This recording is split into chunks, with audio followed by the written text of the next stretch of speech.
Hello friends, welcome back to my YouTube channel with a new video. So in this video, I'm going to show you how to back up WhatsApp stories in iPhone. So let's start the video. First of all, subscribe the channel, like the video and share the video, and don't forget to hit the bell icon.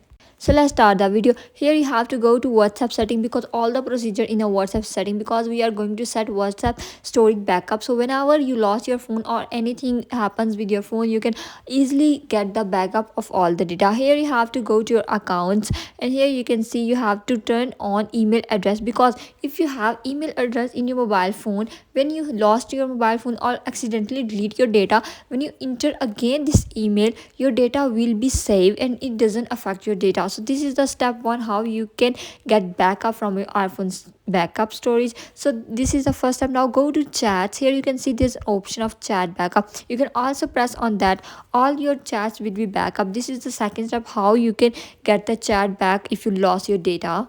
But the main thing is you have to add email account, gmail account in your WhatsApp. It's very important because all your data, messages, videos are stored in that gmail contacts, and whenever you use this gmail in another phone, it will transfer all the data from here to there. So this is a very basic step. You have to must add a gmail in your account. So don't forget to hit the bell icon, subscribe the channel, and stay tuned for the more updates. Now you can see this encrypted backup. You have to turn on all the backup from your setting to store, like it will back up all your data. And when you want to restore storage or something else, like storage contains chats, contacts, and videos, photos, it will all contain stories. So all the data of your video will be backup. So this is the best procedure how you can easily do backup. Don't forget to hit the bell icon, subscribe the channel, and stay tuned for the more updates.